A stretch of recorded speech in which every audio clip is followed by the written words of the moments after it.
दिनांक 3 जानेवारी 2024 सावित्रीबाई फुले यांची जयंती अर्थात राष्ट्रीय बालिका दिन आपण साजरा करत आहोत।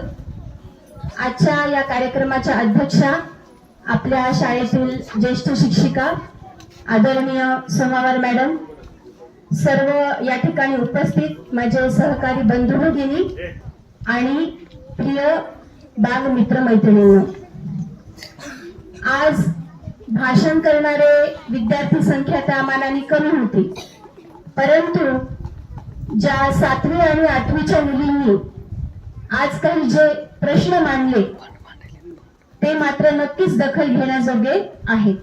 त्याविषयी मी आधी थोडक्यात बोलणार आहे। आपण भाषणातून ऐकलं आणि आपण वाचलेलं पण आहे की सावित्रीबाई फुले यांनी त्यांच्या काळामध्ये ज्या समस्या होत्या त्याच्यामध्ये विधवा महिलांची समस्या ही खूप मोठी होती। त्यांच्यासाठी अतिशय अन्यायकारक अशा रूढी परंपरा आपल्या समाजात होत्या। केशवपन करणे, सती जाणे, म्हणजे पती गेल्यानंतर तिला जिवंत राहण्याचा सुद्धा अधिकार नव्हता। त्यासाठी तेव्हा त्यांनी त्या विरोधात काम केलं, समाज प्रबोधन केलं आणि काम केलं। पण आज शिकून आपण इथे असलो तरी आज समस्या सगळ्या सुटलेल्या आहेत का? स्त्रियांना शिक्षण नव्हतं, हा मूलभूत अधिकार त्यांनी स्त्रियांना मिळवून दिला। आपण आज स्त्री शिक्षण घेतोय, आपण 21व्या शतकाकडे चाललोय आज, पण तरीही नव्या समस्या आता आपल्या पुढे आहेत। आजच्या सावित्री पुढच्या समस्या कशा आहेत? नव्या समस्या आहेत। त्या कोणत्या? त्या आपल्या भाषणामध्ये या मुलींनी मांडल्या, ती म्हणजे भ्रूण हत्या आणि हुंडा पद्धती। आपण आजही बघतो की एखाद्या घरामध्ये जेव्हा मुलगी जन्माला येते तेव्हा तिच्यासाठी जी काही आर्थिक तरतूद केली जाते किंवा वडिलांना किंवा घरातल्यांना प्रश्न पहिला काय असतो? तिच्या शिक्षणाबद्दल कोणी विचार करतं का? नाही। मुलगी म्हटलं की पहिला विचार फक्त तिच्या लग्नाचा। आणि आपण बाकी गोष्टींमध्ये एवढे आधुनिक झालेलो आहोत, सगळ्या आधुनिक पद्धतींचा वापर करतोय, आधुनिक विचारांनी आपण जगतोय, तंत्रज्ञानाचा वापर करतोय, परंतु जी हुंडा पद्धत आहे की ज्याच्यामुळे एका मुलीच्या वडिलांचं सगळं आयुष्यभराचे श्रम, कष्ट, कमावलेला पैसा हा त्या लग्नासाठी फक्त ते लग्न हेच एकमेव ध्येय ठेवून ते जीवन जगत असतात। आणि तोच ताण त्यांना असतो की मुली झाल्या तर प्रश्न का बरं आहे?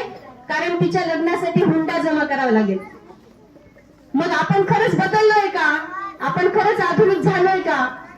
आपण जर जुने विचारच नाही सोडले तर आपण खरे स्वतःला 21व्या शतकातले म्हणू शकतो का? हा विचार आपण करायला पाहिजे। आणि यासाठी मुलींनीच स्वतः पुढाकार घ्यायला पाहिजे, कारण घरातली आजी आणि तुमची आई ही पण एक मुलगीच आहे। आणि ज्या समस्या त्यांना ज्यांना तोंड द्यावं लागलेलं आहे, आता परवाच एक बातमी ऐकण्यात आली होती बघा, एका मुलीच्या वडिलांनी हुंडा देण्याच्या ऐवजी त्या मुलीला जेसीबी दिला घेऊन। जेसीबी माहिती ना, आजकाल खूप त्याचा उपयोग वाढलेला आहे की त्या माध्यमातून काय होईल की तिची कमाई सुरू होईल।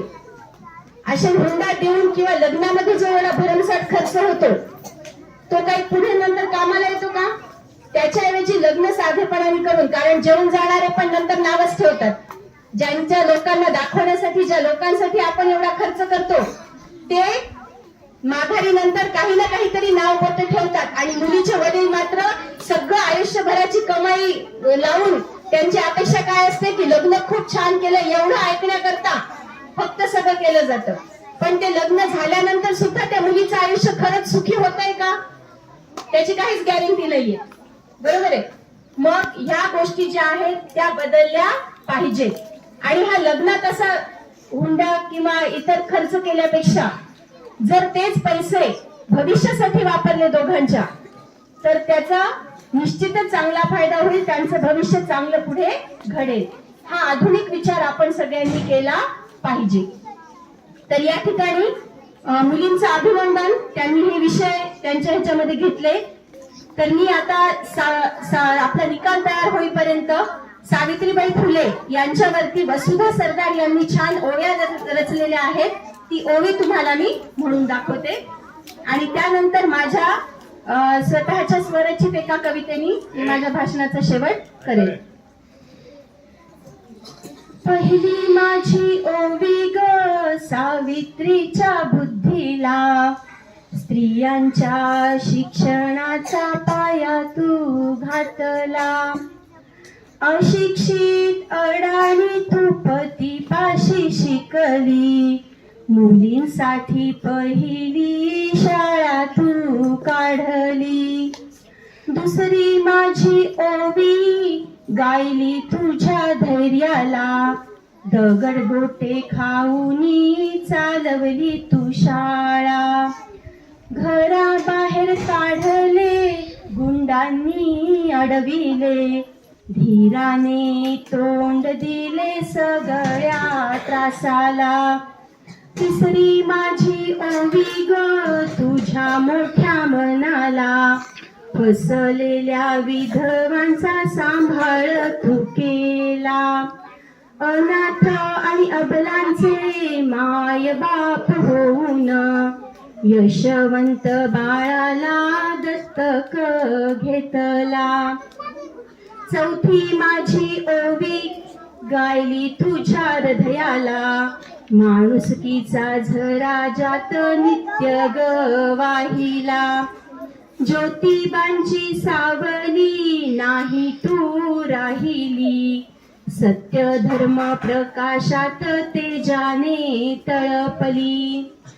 दुःखितांच्या सेवेत देह तू ठेवला, स्मरण तुझे करुणी वसामी घेतला.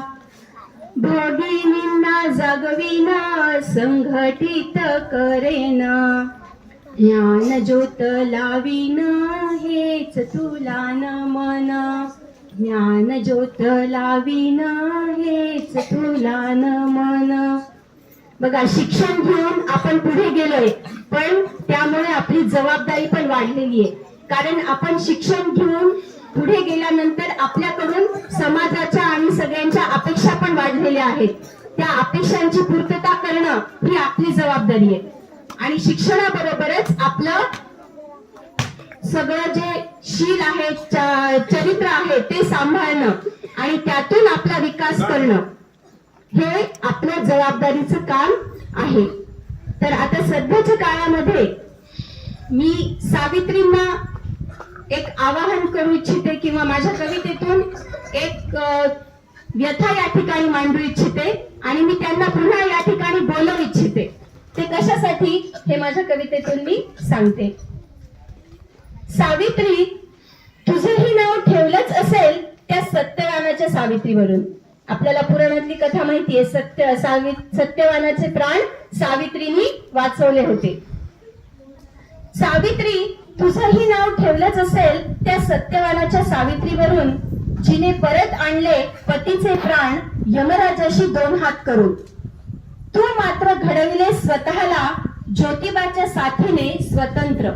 जरी ज्योतिबांनी त्यांना शिकवलं, पुढे आणलं, तरी पण सावित्रीबाईंनी स्वतःच्या शिक्षणाने आणि कर्तृत्वाने स्वतःचं नाव स्वतः कमवलेलं आहे. तू मात्र घडवले स्वतःला ज्योतिबाच्या साथीने स्वतंत्र, कमावलेस सावित्री नावाचे वेगळे अस्तित्व आणि दिलास स्त्री मुक्तीचा शिक्षण मंत्र. सावित्री, तुझ्या पुढाकाराने मिळाला स्त्रीला शिक्षण हक्क. तिच्या कार्यक्षमतेला पाहून झाले भले भले थक्क. पण सावित्री, तुझी जयंती म्हणजे बालिका दिन. सावित्री, तुझी जयंती म्हणजे बालिका दिन, पण अजूनही इथे स्त्री आणि बालिका आहेत ग दीन. पुरुषांनी स्त्रियांशी, पुरुषांनी स्त्रियांशी आणि स्त्रियांनीही स्त्रियांशी, पुरुषांनी स्त्रियांशी आणि स्त्रियांनीही स्त्रियांशी कसं वागायचं. पुरुषांनी स्त्रियांशी आणि स्त्रियांनीही स्त्रियांशी कसं वागायचं या विषयावर निघायला हवी आहे शाळा. खरं तर पुरुषांसोबतच स्त्रीलाही माणूस समजून माणसांनी माणसांशी कसं वागायचं याचा शिकवायचा आहे धडा. याल का तुम्ही दोघंही मुख्याध्यापक म्हणून? याल का तुम्ही दोघंही मुख्याध्यापक म्हणून? धन्यवाद.